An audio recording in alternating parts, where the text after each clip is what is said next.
We were talking about the Clean Air Act, and it's, you know, how it was kind of modified over time.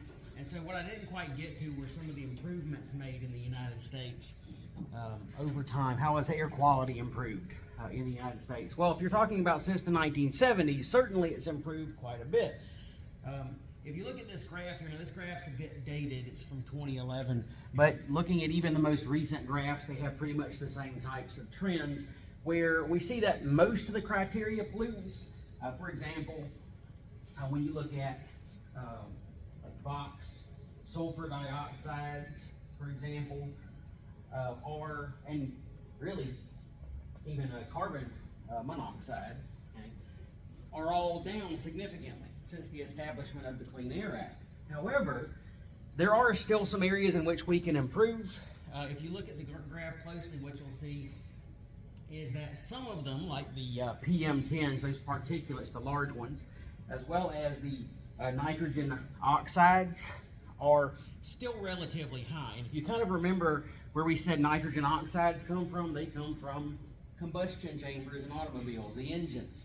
And of course, vehicle uses, well, it's always going to increase over time as the population gets higher. So that's one challenge that we have to face, is that we have to either kind of decrease the emissions from the car themselves or switch to fuel that doesn't produce nitrogen oxides. The other one that's still relatively high and really has, as you can see here, has grown by 110% since the establishment of this Clean Air Act, are the particulates.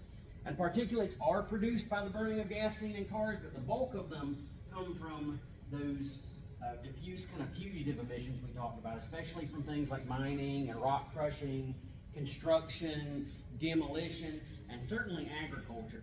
And those fugitive emissions, if you may remember, I said are very difficult to control. Remember we talked about the difference between our primary and secondary pollutants, and the primary ones are the ones that come from smokestacks. So an EPA agent can monitor what's coming out of the smokestack. But if you're talking about dust coming from, construction area or from a farmer's field, that's a lot bit more difficult to regulate. So those still remain relatively high, okay? And they're a lot more difficult to control. But again, a good sign of progress, 80% of U.S. cities now meet National Ambient Air Quality Standards. Those are the NAAQS that I mentioned previously. You can find those on the EPA's website, and they give you a list of all the criteria pollutants and what standards need to be met. And like I said, 80% of our U.S. cities now meet them. Certainly a far cry from what they were in the 70s in the United States. Another reason we've seen improvements are what they call cap and trade programs. And you may have heard of cap and trade. If you're not familiar with this process is, essentially governing bodies, okay, for example, like the federal agency like EPA, okay, will set a limit on how much of a certain emission can be produced. So what they'll do is they'll set a limit for, let's say, carbon dioxide emissions, and they say that you cannot surpass this limit. Okay? What happens is that many of these facilities are now changing technology to make sure that they don't surpass that limit, because if they do surpass that limit, they could be issued a fine. They could have permits revoked. And so all of these facilities are now decreasing their emissions so they don't meet that cap. That's where the term cap comes from. They set a cap for a certain emission. They call it cap and trade because what many of these facilities are now doing is, since they're not meeting this cap, they have leftover credit. Okay? Say, for example, that, I guess I'll give you a brief example here of what I'm talking about.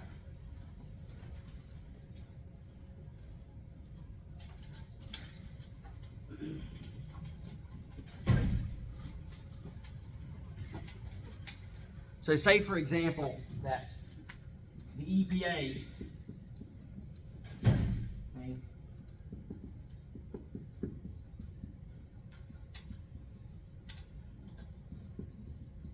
a limit of 50 tons of CO2 produced by, let's say, one facility. Now, you cannot pass that limit. Okay? You change your technology in your facility to where you only produce, let's say,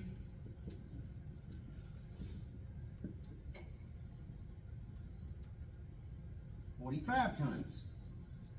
Okay? So they don't hit that limit. They're not fined. Okay? And they've prove technology to reduce emissions. Okay? What do they do with that leftover 5 tons? Okay? So they have 5 tons left over.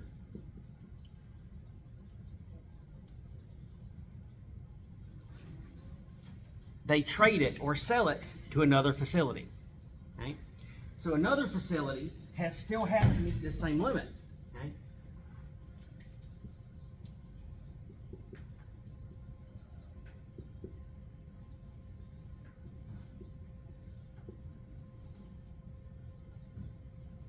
Now can produce 55 tons.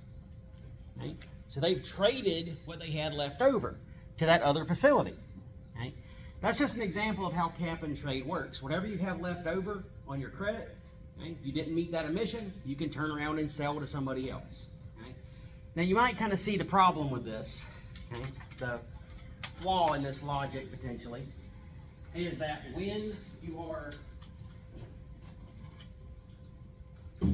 selling pollution credits, emission credits, whatever you really want to call them, that means that some facilities can pollute more. Okay? And yes, that does create hot spots where certain facilities are producing a lot more waste than other ones. They're buying up credits from all these other facilities that have, emission credits left over. Yes, that does produce hot spots, but the overall goal of this is that every year those caps get lower and lower and lower. And so over time, there's less credits left over. What's happened is that many facilities are now switching to technology that produces no emissions at all, because they don't want to deal with that. Okay? And so as a whole, we've basically seen emissions decrease for certain pollutants. Okay? CO2 is one we're still kind of working with, but some of them have been almost completely eliminated in the United States, like sulfur dioxide emissions. Marissa, that's produced when you burn things like dirty coal, for example. Many facilities are switching to either clean coal, like what we would call hard coal, which has a lower sulfur content, or they're basically just installing better technology like sulfur scrubbers and filters, or even those electrostatic precipitators I talked about, into their facilities. And that decreases emissions. So rather than paying all those fines, okay, they switch to cleaner technology. So it is actually working. I will say one of the big issues, however, is that China is actually now buying up a lot of pollution credits, so from other nations. And so in China especially, there are a lot of hot spots for pollution. So yes, it's presented that problem. If we're talking about CO2 though, again, the idea is that cap gets lower every year, so eventually they won't be able to do that anymore. And so the goal is to completely kind of phase it out.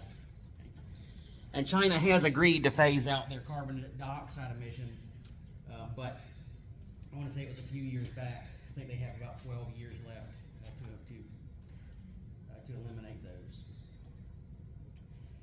Overall, worldwide, we've seen some great signs of progress. Certain areas that were extraordinarily polluted before, like Cubateo, Brazil, this was an area that was a valley, and we've already talked about how valleys can be problematic when you're talking about air pollution.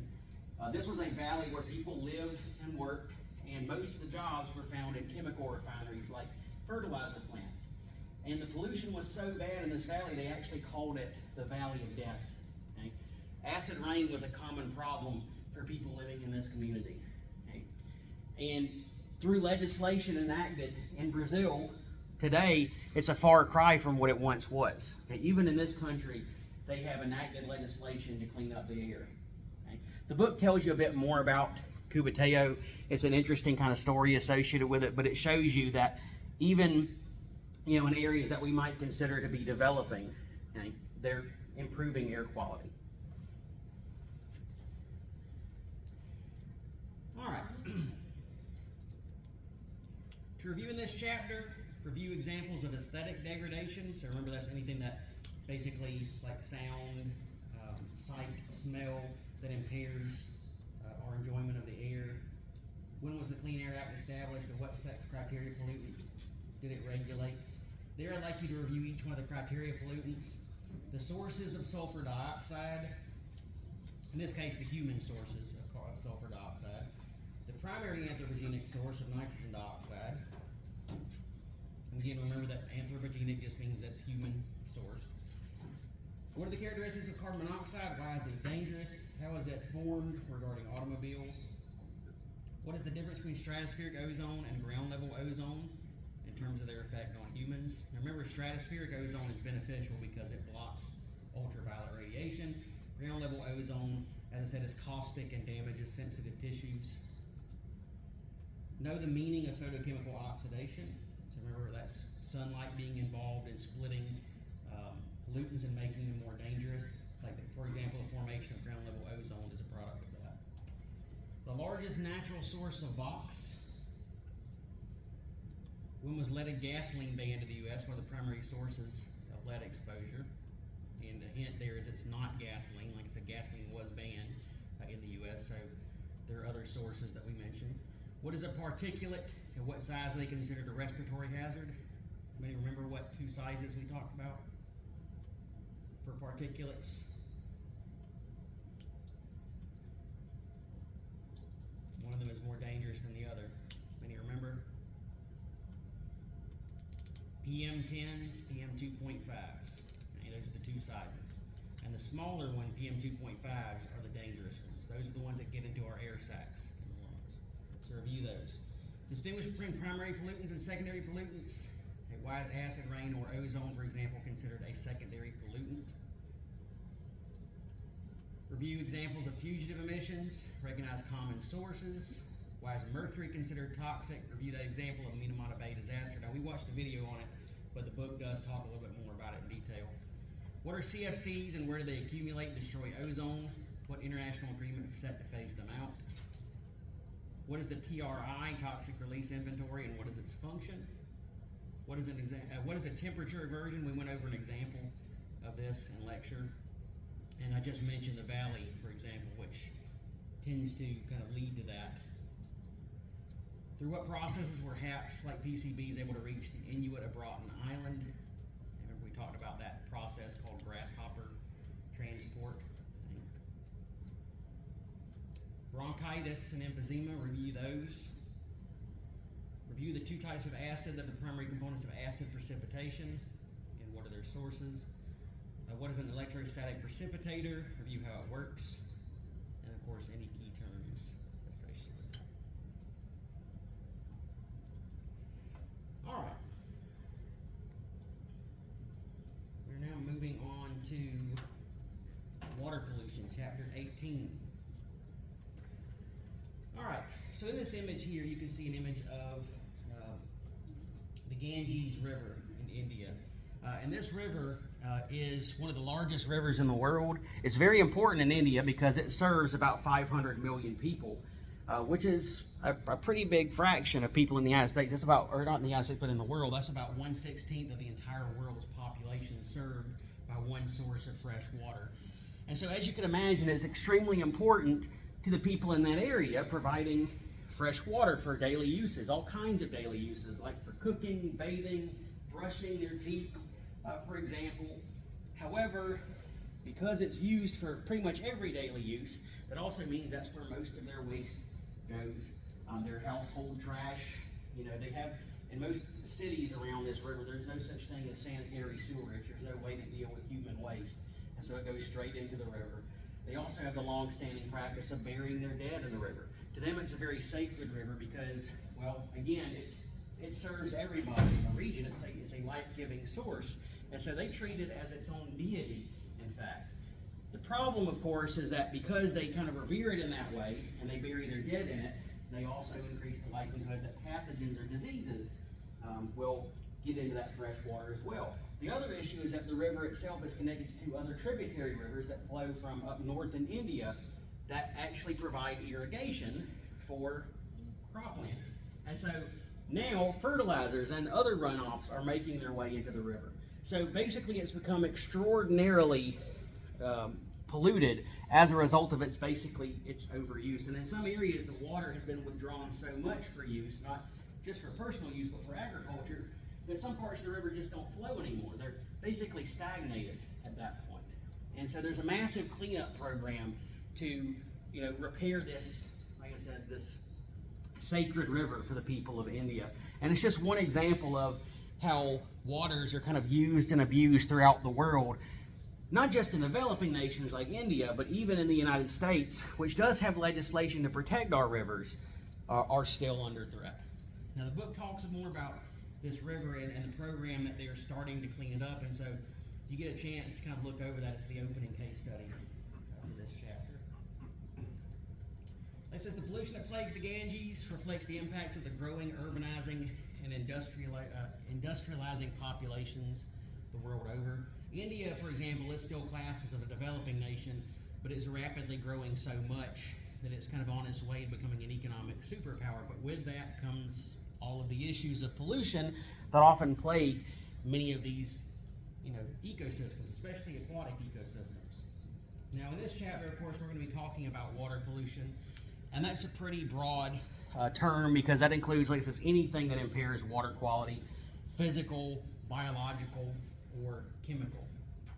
And when we talk about whether water is polluted or not, that depends on what we want to do with it. Whether we're talking about whether it impairs the organisms that live in the water, the ecosystem itself, or of course whether we use the water directly as a source of drinking water for recreation like fishing, boating, swimming, things like that. And we'll talk more about that later on in this course. But anything that impairs physical, biological, or chemical water quality. Now, just like with air pollution, we also categorize water pollution from its source. Okay, so remember with air pollution, we talked about primary and secondary air pollution based on where it was coming from, where it was being formed. Well, with water, we categorize them as either point sources or non-point sources. Okay.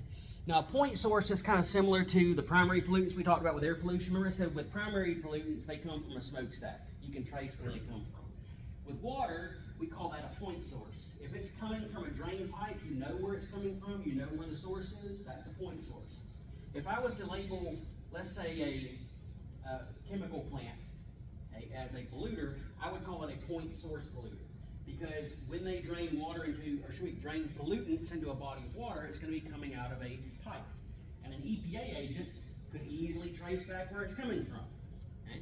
So if it's coming through a pipe, we can trace it. We know where it's coming from. That is a point source. A power plant, a chemical manufacturer would be a point source polluter. Okay? On the other hand, a non-point source is a lot more difficult to track. They're kind of like those fugitive emissions we talk about with air pollution, where they're kind of scattered over a wide area.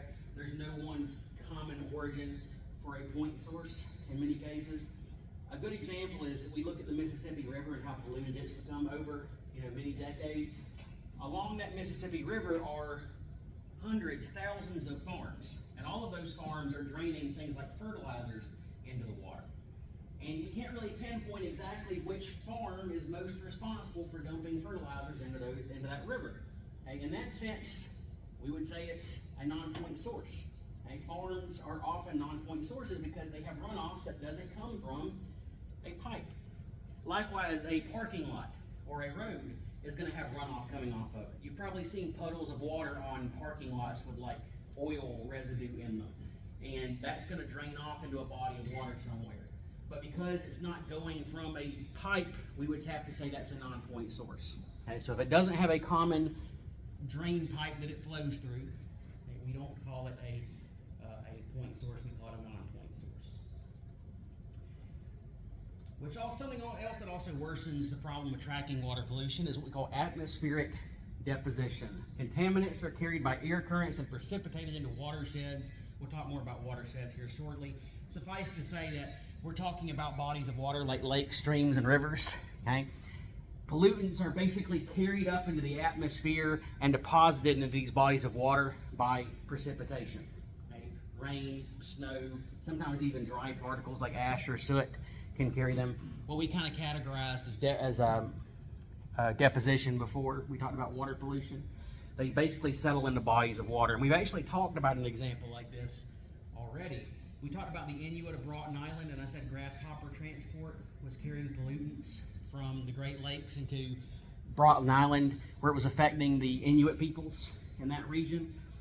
Atmospheric deposition is the process that settles those pollutants. Grasshopper transport is what blows it over vast distances. Okay? That's just one example. We've actually seen other examples in the United States. They found 600, and this is the estimate, 600,000 kilograms of the herbicide atrazine in All of those coming from the Corn Belt region of the U.S., spilling into those rivers in the Great Lakes, flowing into them. Okay? Suddenly, much of them disappeared, and they weren't sure where they went to. And what had happened, at least the hypothesis was that the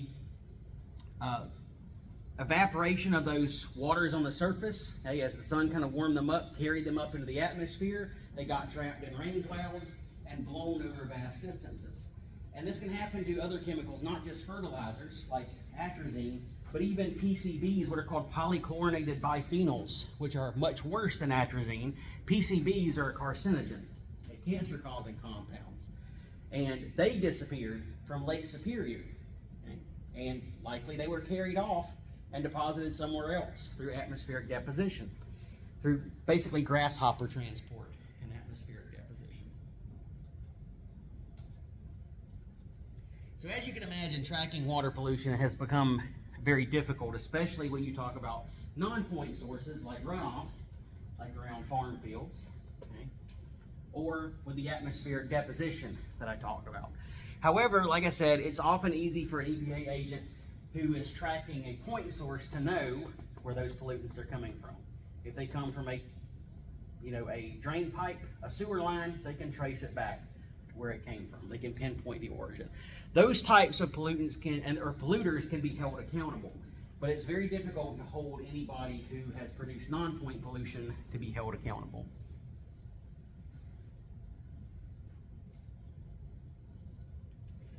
Now, one type of water pollutant that we have to be concerned about are what are called infectious agents. We might often refer to them as just pathogens. A pathogen is any organism that causes disease. So you could be talking about like bacteria, you could be talking about viruses, you could be talking about parasites like roundworms or tapeworms. Any of those would be what we're referring to here, infectious agents. Now, these waterborne pathogens, we don't typically see them in the United States or in most developed countries anymore. In fact, the diseases that many of them are associated with have for the most part been completely eradicated in the United States. You know, you go back 100 or 200 years ago, typhoid and cholera, which are bacterial diseases, ran rampant through the human population, and they were spread primarily through untreated water. Okay? And people, millions of people died from diseases like that back then.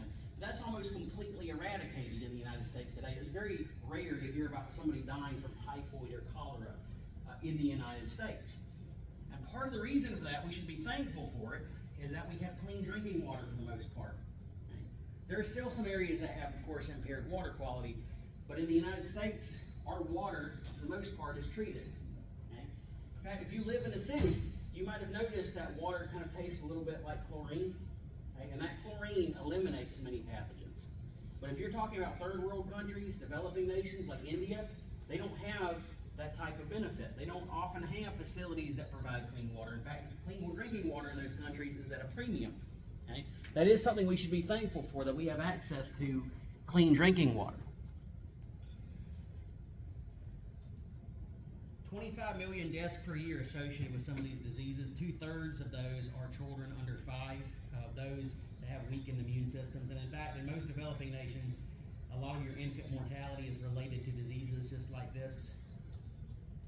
Animal waste from feedlots and fields often are an important source of these pathogens. And I would say in the United States, that's often where people are infected, is not because of human waste, because that also is treated, as we'll talk about, but animal waste frequently is not.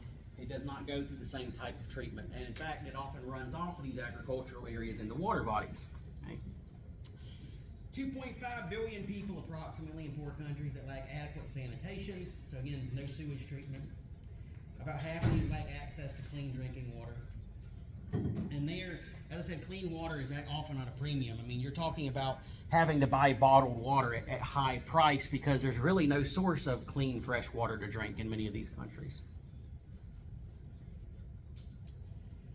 In wealthier countries, sewage treatment plants and pollution control devices have greatly reduced our pathogens. Like I said, many of those diseases have been almost completely eradicated for the most part. Chlorine is a big part of that process. Let's say you have an EPA agent or a hydrologist who's kind of testing water for contamination. what they'll be looking for is what they call coliform bacteria. These are the bacteria that you naturally find in the gut or in feces. They're a natural part of the digestive cycle. A good example would be E. coli. E. coli is a natural gut bacteria, and it's actually beneficial for us as long as it stays in our intestine. Okay? But if it is ingested in water or food, it can make us very, very sick. Okay? So they look for the presence of these types of bacteria, and they perform cultures like this, like you see here. They'll place water, a sample of water, like this well water in this image here, and they look for the growth of certain types of bacteria, like E. coli, for example, and they can actually tell which of those little colonies on that dish are what species of bacteria. And if they see any coliform bacteria at all, they know the water has been contaminated with either human or animal waste, and they may declare the water unsafe to drink at that point. Okay. So, for example, if city water was being tested and they detected the presence of anything like this, they would basically shut off the supply of water to the affected area until they can determine the source of that coliform bacteria. And often, as you'll see, it's because some of those facilities are not maintained the way they're supposed to be. Question? Is there something wrong with the PowerPoint link? Like, none of my PowerPoints will, like, upload. It's not showing up? What's Well, it just, like, whenever I try to click on any of the PowerPoints, they'll come up like different. Maybe try to download it and see if it works. Like sometimes D2L has trouble displaying it correctly. I'll double check it when we're done today, make sure it's working correctly. All right. Now another thing they look for aside from coliform bacteria are the oxygen content in the water. The oxygen content is often a good sign that water's polluted in some way, especially if you're talking about with organic waste like, well, human feces, for example. Okay? What they look for to tell whether an aquatic ecosystem is healthy is an oxygen content greater than what they measure as 6 parts per million. If the oxygen content is that high, they know it's going to support desirable aquatic life. Does anybody remember an example of an organism that we typically find in well-oxygenated water? You talk about a fish specifically that likes well-oxygenated water? Trout. And trout are often associated with well-oxygenated, clean water. They're a type of biological indicator species. So that's one fish you'll often see in areas with high oxygen concentration. On the other hand, if the oxygen content is very low, let's say about 2 parts per million oxygen, in this case, the oxygen levels will only support bottom-feeding animals, what they call detritivores, which is maybe a fancy way of saying the scum-sucking organisms in that freshwater environment that feed on kind of decaying material on the bottom feeders. Okay? Rough fish like carp, catfish might be more common, and eventually it can get bad enough where you don't find any fish at all, and you'll only find organisms like mosquito larvae and sludge worms. That's usually a sign that the ecosystem is polluted. They can measure what they call dissolved oxygen content in the water, which gives you a readout often of parts per million, like I showed you here. And that can vary from one body of water to another. Oxygen content can just vary naturally. I mean, it depends on the body of water itself. If the water is not flowing, if it's stagnated, for example, oxygen content tends to be very low. If there's very little vegetation in the water, oxygen content typically is very low. If it's flowing very rapidly, like a stream, for example, oxygen contents can be very high because the water is all mixed up and churning around. So it really depends on what you're measuring and where you're measuring it. But if it's low, even after testing, then we know something is wrong. So often they'll find in these areas where oxygen content is very low, there's a high amount of bacteria in the water, especially those coliform bacteria that I told you about. So what's happening there? Why are bacteria and low oxygen content linked together? Well, here's why. When you get a lot of organic waste in the water, like say for example sewage, or even in some cases food waste or paper pulp, which is often associated with paper mills, anything that's organic in the water that bacteria can feed on, when they begin to kind of chow down on it, what happens is they carry out cellular respiration. If you don't remember that process much, basically that's when they burn the food in the presence of oxygen.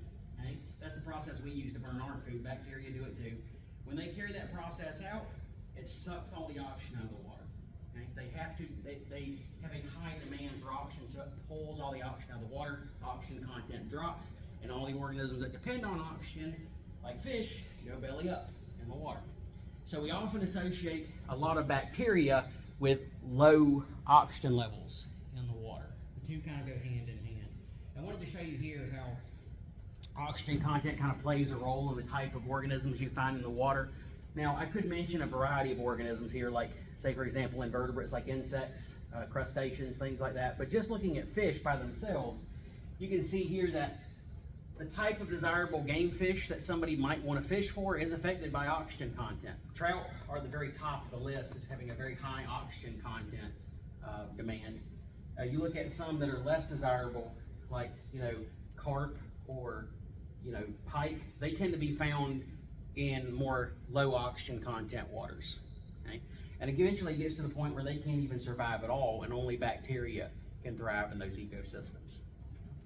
And you can also see how it affects the eggs of things like trout, the adults, and even the juveniles. They tend to have a high range of, we talked about these critical, the critical levels. We talked about ecosystems before, how organisms have particular conditions that they like and they don't like. Well, trout do best in levels of between 5 to about, looks like 7 milligrams per liter of oxygen. After that, they become uncomfortable, stressed, and then it can be fatal. And it's even more narrow for things like juveniles and eggs. And they're even more sensitive. And of course, they can't swim out of those conditions. They will effectively die. And that impacts the population of the trout. I wanted to show you that the effect in a river of what this type of pollution would have. In the area directly above, let's say we have a point source here, a pipe that's draining some type of organic waste in the water. It doesn't say what it is, but it could be sewage. Okay? Upstream of that source, a biologist might see a lot of desirable fish. Okay? And they would call that what we'd say is a clean zone. Oxygen content's high, there's no coliform bacteria, you have a lot of desirable fish species. But once you encounter that area where pollution is occurring, we have what they call the beginnings of an oxygen sag. All of those nutrients are going into the water, the bacteria are chowing it down, they're sucking the oxygen out of the water. At that point, they call that a decomposition, the beginning of a decomposition zone. That's where rotting is taking place in the water. The bacteria are rotting all that material. Okay? As it flows downstream, more and more oxygen is sucked out of the water. You get that oxygen sag there. Notice how fish disappear at that point. Okay? Even rough fish like catfish, bullhead disappear, bottom feeders. At that point, we call that the septic zone. Okay? And there you'll only find invertebrates like mosquito larvae and sludge worms. Okay? You get further down, the pollution gets a little diluted, oxygen content starts returning, and you get into what they call the recovery zone. Fish start coming back. And eventually you're far enough downriver that many of the desirable species start coming back. They're back into a clean zone. But this is how, let's say, for example, an EPA agent might be able to track a pollution source. They'd be able to follow not only the oxygen content, but the aquatic life in that ecosystem, eventually pinning it to the point source where it's coming from. Okay? But that's how it would affect the ecosystem of something like a freshwater river. Now, another type of water pollution that can affect a freshwater ecosystem, and really even saltwater ecosystems, as we'll see a little bit later, is the introduction of nutrients into these ecosystems. Now, we briefly mentioned the term eutrophication before. If you don't remember, eutrophication is basically where nutrients are entered into a body of water. And a good example would be like fertilizer, for example. Okay? Fertilizer has nitrogen and phosphorus in it, and those are the things that plants need to grow and conduct photosynthesis. And if they enter a body of water, algae, which are close relatives of plants, will benefit from them the same way that plants do. Algae love nitrogen and phosphorus. They grow quickly when exposed to these two types of compounds. Okay? And you might wonder, well, how can, adding something that algae likes or plants like be a bad thing in an aquatic ecosystem? Well, you can have too much of a good thing. Okay? When algae get too much of these materials as nitrogen and phosphorus, they grow out of control. They produce what's called a bloom. Their population grows exponentially as a result. And you get a change in the water where basically it becomes green in color. Okay? And that can be problematic for an ecosystem. I'll explain why here shortly. Okay? But there are two types of eutrophication, and as we'll talk about, there's the human-caused variety and there's the natural-caused variety. Okay? There are some bodies of water that are naturally low in nutrients to begin with, and you won't find a lot of plant life in them. You won't find much algae in them. And that's mainly because they don't really flow, nothing really flows into them. A good example would be like glacial lakes. They're so high up in altitude that nothing really flows into them. In fact, rivers flow from them but not into them. And so they typically don't have a lot of nutrients in them. And so as a result, they don't have a huge diversity of fish in them. They have a relatively low oxygen content and relatively low nutrient levels. And so as a result, we call them oligotrophic. Oligo just means having few nutrients. Okay? They're not really productive ecosystems. They're clean and clear, but they're not very productive.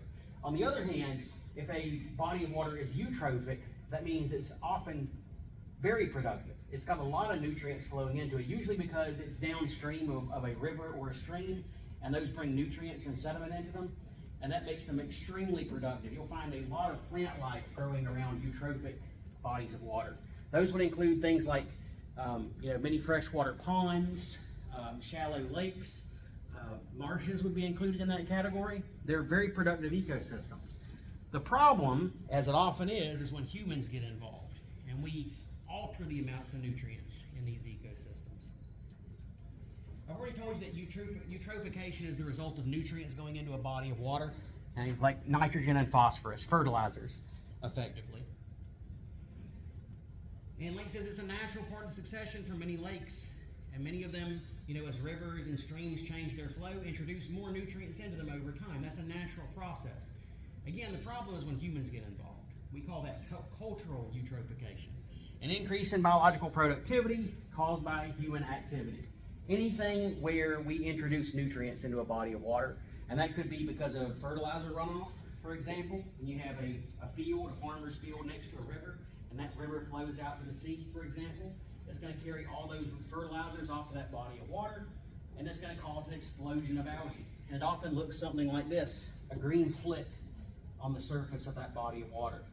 You'll also see in areas like golf courses or suburbs, which have a lot of neatly manicured lawns. These lawns often are saturated in fertilizers. And if you're talking about a suburb that has one big central lake, you'll often see those big central lakes are just covered with green scum on the surface. Those are photosynthetic bacteria or green algae that are basically growing out of control. You'll see the same thing at golf courses sometimes because of all the fertilizers on that golf course grass. Okay? The point is, the reason this is a problem, why having too much of a good thing is a problem, is that when those algae overpopulate, effectively what happens is they consume all the food so quickly, they starve to death. And when they starve to death, they begin to rot. What do you think's feeding on them at that point? What's rotting them?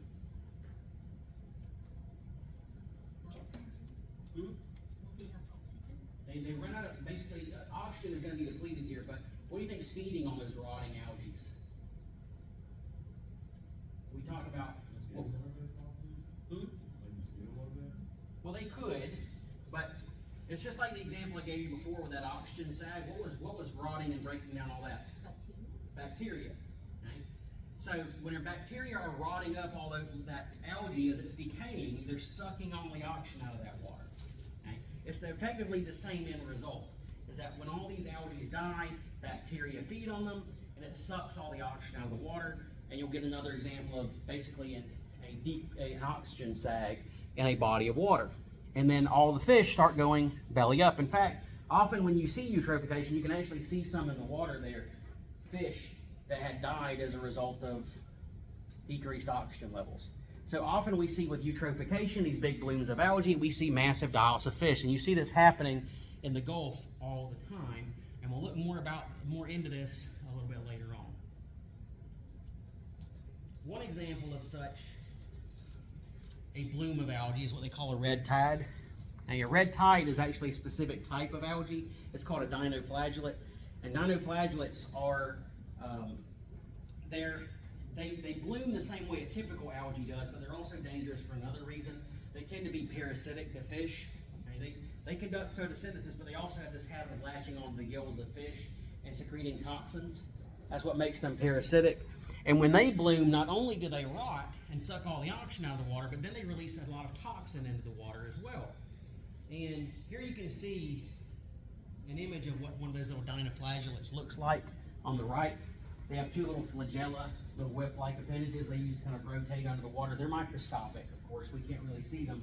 But you can see the water, when they overpopulate, actually changes in color to kind of a red color. That's where the term red tide comes from. And like I said, they like to attach to fish and feed on them. You can see some sores created by those little dinoflagellates on these fish here. And they are found in the same areas where eutrophication occurs. Not only do regular photosynthetic algae overpopulate, but so do these types of algae. And like I said, when they do, they release all these toxins into the water, and what happens is you get a massive die-off of marine life as a result. It's already got low oxygen levels, but the toxins kind of add an extra level to that. And you get something like this. This is an image from Sarasota, Florida. This is a real problem around the Gulf, where you have a lot of fertilizer spilling into the Gulf of Mexico. Again, we'll just kind of see where this is coming from, but all these fertilizers are spilling into the Gulf of Mexico, and not only are we getting, just regular eutrophication with a lot of green algae kind of overpopulating, but we often see red tides. You can kind of see where they get that name from. All those little algae visible as a red color in the water. But you'll often see in the news that there's a massive die-off of marine life while they wash up on the beach. Not just fish, but seals, dolphins, birds like seagulls, for example. In areas like Louisiana, they will completely shut down fishing operations because of the toxins in the water. And as you might imagine, for Louisiana, that's a pretty big deal because much of their economy in the coast comes from seafood. And so they will have to shut down everything because of all those toxins, okay? At least until the red tide clears up. Even our Department of Natural Resources here in Brunswick watches for specific species of dinoflagellates because they watch to see whether a red tide is going to occur or not. Again, if it does, they may have to shut down fishing until it clears up. Okay? But that's one issue associated with eutrophication of those red tides.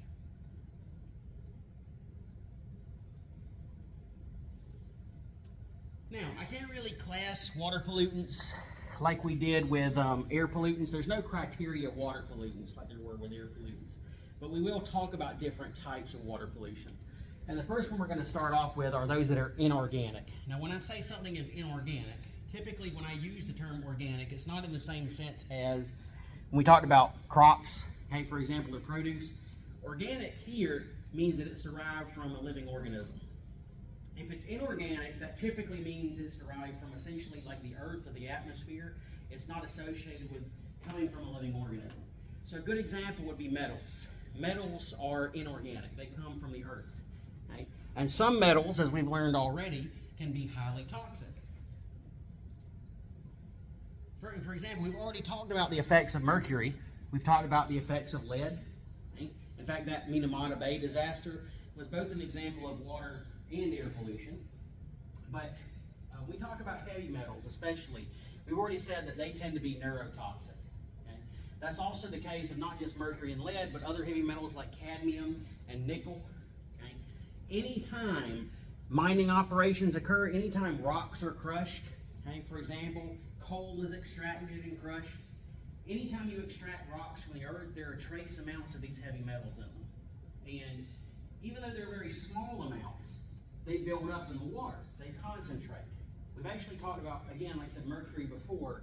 Mercury is one of those metals, those pollutants that bioaccumulates, that builds up in organisms over time. In fact, mercury and lead are again in that same boat. So once metals enter an ecosystem, even in trace amounts, they build up over time. They become much more highly concentrated, and that's what makes them dangerous. They bioaccumulate in food chains. Another way to think about this, by the way, is that Mercury and lead are elements. You can't break them down any further than they're already broken down. Okay, so once they go in an ecosystem, they stay exactly that way. They don't change. Okay, they still remain dangerous even for hundreds, thousands of years, and they just bioaccumulate. The most widespread toxic metal contaminant in North America is mercury, which we've kind of addressed before. I mentioned that we have local advisories for mercury contaminated fish. In the U.S., the primary reason for this contamination of metal is mine drainage and leaching of mine wastes. Okay? So, again, like I said, when they crush rocks or they pulverize rocks, they're trying to extract ore. Even for something like iron or silver or what have you, there's always trace amounts of these heavy metals in that rock. And what they do with all that leftover mine material, like dust, for example, is often it washes away into things like streams and rivers. And that's where it begins to concentrate. In Tennessee, a study found 43% of streams, 50% of groundwater were contaminated by metals and acids from mine drainage. They actually tested people's well water in their yards and found these high levels of contaminants present in them. And if you're not aware of this, in Tennessee is a kind of a big location for coal mining, and that's what was kind of the culprit behind this, was that many people lived and kind of even worked around some of these East Tennessee coal mines. And all that coal mining had been slowly over time releasing heavy metals into their water. People were being exposed to them. It says in some cases metal levels were 200 times higher than what would be considered safe for drinking water. And they would use tests. I mean, people can actually buy tests like this. If you're concerned about your water, you can get test strips that you can, dip into your water, your drinking water, and it will tell you what the lead content actually is. So they can perform tests just like this to kind of measure lead content and to determine whether it's safe or not. Another type of inorganic pollutant are salts. Okay? And I'm not talking about table salt. Table salt, sodium chloride, which we've mentioned before in this course. Now, really any salt can be toxic. Even table salt can be toxic if you have too much of it, but some of them are more toxic than others. For example, in the soil, there are all kinds of chemical salts. Okay? Many of them are so deep in the soil that we're often not exposed to them. We wouldn't even know they were there unless water mobilized them and moved them into our drinking water. A good example would be arsenic salt. Arsenic is in the soil around us. I'm sure most of you probably know that arsenic is toxic, but if you're not, arsenic is the same poison that they use or chemical they use in rat poison for decades. Okay? But arsenic is in trace amounts in our soil. Usually it's so low, again, that we wouldn't notice it, but water can mobilize it and concentrate it. Anytime the water rises up in the soil, what we call the water table, it carries all these salts with it. And it can bring them up higher into levels where they can begin to concentrate, and then we can feel the effects of them. A good example, in the 1960s, there was an attempt to bring fresh water to many impoverished areas of India, and especially around Bangladesh. And they were, in an attempt to bring fresh water to these people, they drilled all of these wells in the 1960s. They drilled them very, very deep to access fresh water. And they had no idea that what they were drilling into were soils that had high arsenic concentrations. Okay, the water levels had changed so much because of irrigation that it had basically carried arsenic up into the upper levels. And so by drilling into that area, the people were now ingesting arsenic-laden water. And arsenic, aside from being lethal, the short-term exposure to it, the acute symptoms, are, you can see here, spots on the skin, especially around the palms and hands. Okay? You get discoloration around the fingernails. Okay? You get bloating and other gastrointestinal illnesses. You get headaches. And eventually, if the concentration is high enough, it can be lethal. And millions of people became ill as a result of this. Okay? This exposure. It was with good intentions, but they had no idea the soil was contaminated to that degree. And like I said, normally these types of salts are in the soil, but they're at usually low concentrations. It was only because the water was mobilized, it was moving, that it was carrying the salts up and concentrating them. Now, road salt is, now I did mention sodium chloride, of course, we talk about salt. That in itself we're normally not exposed to levels enough for us to become sick as a result of table salt, but its use as road salt has become problematic in the U.S. Now, when I say road salt, we don't typically see this down here because it doesn't really snow. It's not something we have to worry about, but up in the Northeast, that's a big problem. They have to de-ice roads, and they will put tons of road salt on roads to de-ice them. In this case, like it says, the Northeast, 25 million tons of road salt are applied every year. Right? And that's just to de-ice the roads. Now, where does all that salt go? Well, it washes off the roads. It goes into nearby forests. It goes into waterways. It gets into streams and rivers. And it creates basically salinization. It basically salts them. And in many cases, this is responsible for the decline of some of the forests that we find up in the Northwest. The water becomes, the soil becomes far too salty for plants to survive, let alone germinate seeds at that point. That's becoming a big problem in the Northeast. Again, something we don't associate with here, but up in the Northeast it is. Acids are also a type of inorganic pollutant. These types of acids are like, well, those that we mentioned in the previous lecture. Sulfuric acid is one example. I said in the atmosphere, sulfuric acid can form.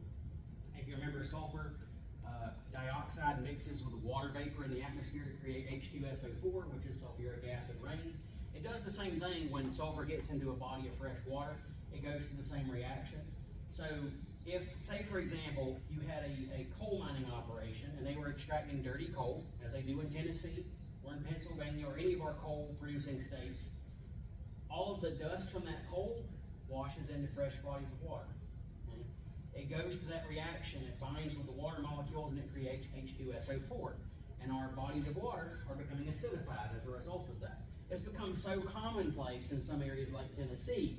The water has developed a characteristic kind of yellowish orange color, and they just have a common name for it. Like I said, it's becoming so common, they just call it a yellow boy. That's what they call the river at that point. It's become so acidified, the water changes color. And of course, not only is the water obviously polluted, but of course, a lot of the animals that would thrive in that ecosystem, we talk about how animals are sensitive to changes in pH in the water, especially fish and invertebrates. Many of them just become completely lifeless at that point.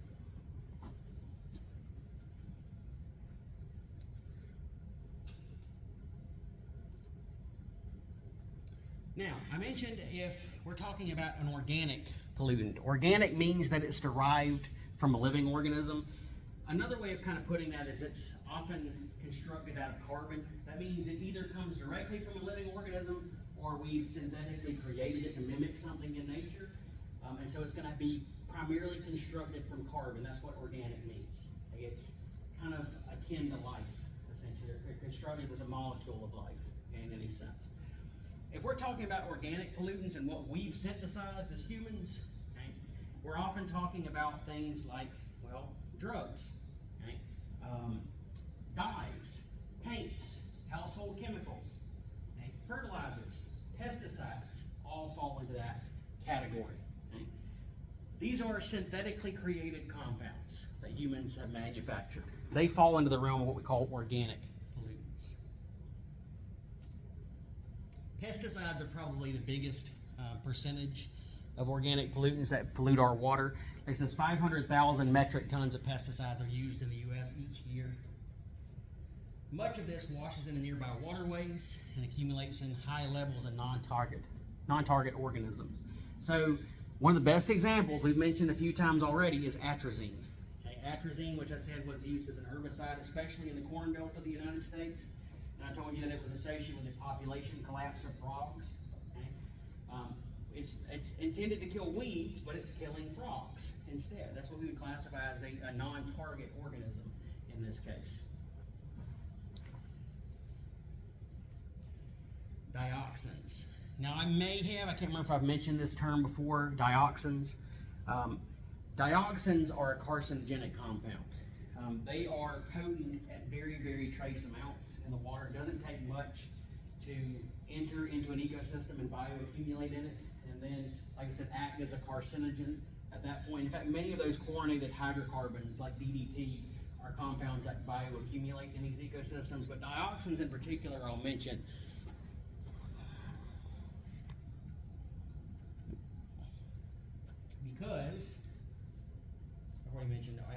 failure because of triclosan. Now, many of you may not be aware of this compound triclosan because it's been banned for many years.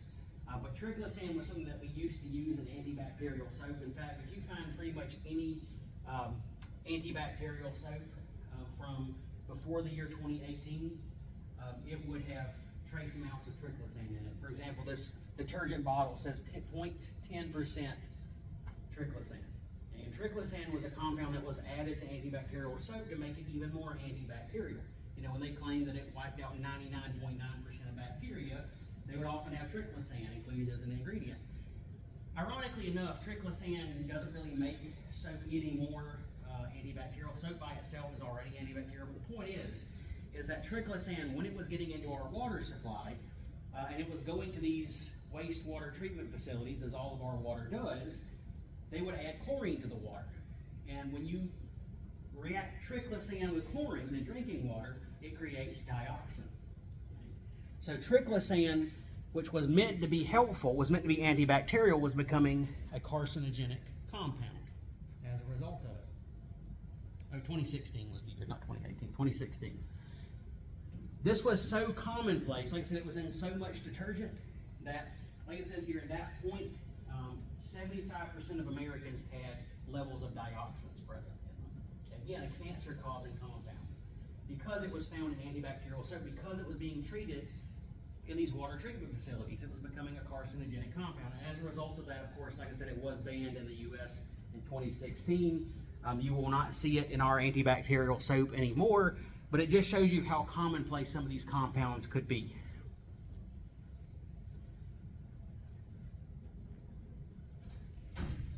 Now, if we want to talk about kind of a non-traditional type of water pollutant, we have what's called thermal pollution. Thermal pollution is basically, simply put, just a change in water temperature, whether it's being raised or lowered.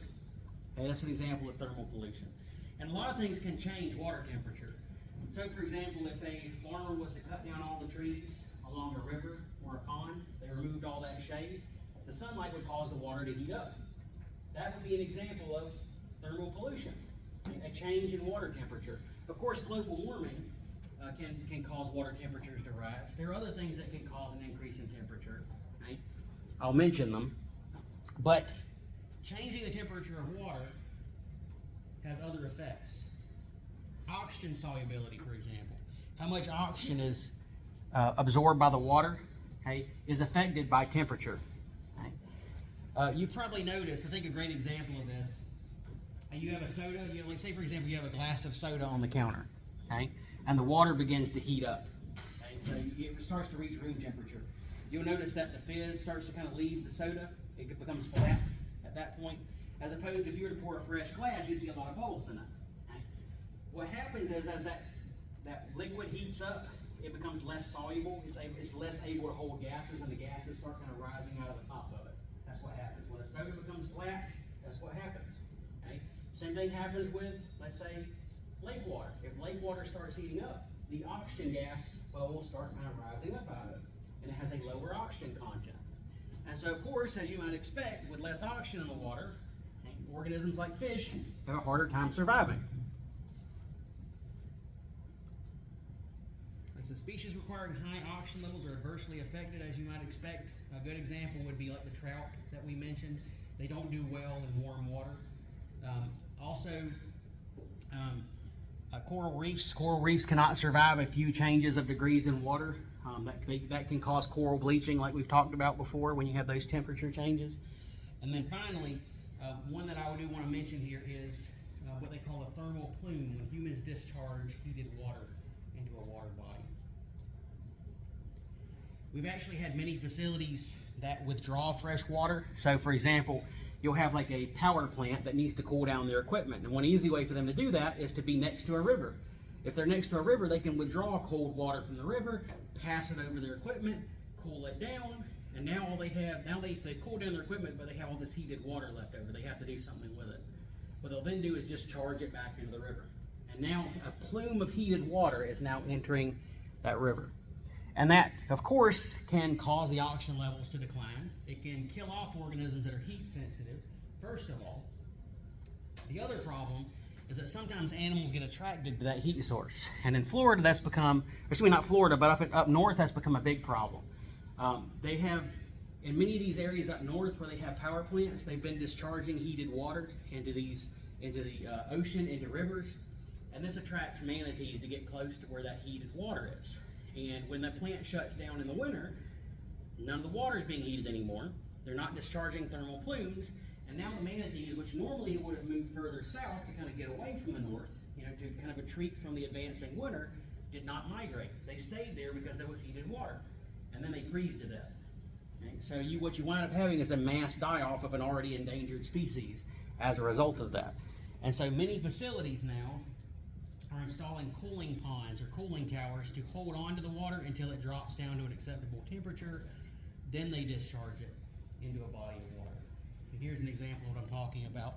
You have a plant up north where you have all these manatees kind of congregating in this area of warm water. Like I said, if the facility shuts down in the winter, they would not have migrated, and they die off as a result of that. And these are some examples of those cooling ponds that they've installed at some of these facilities. All right. So I do have a short video that talks about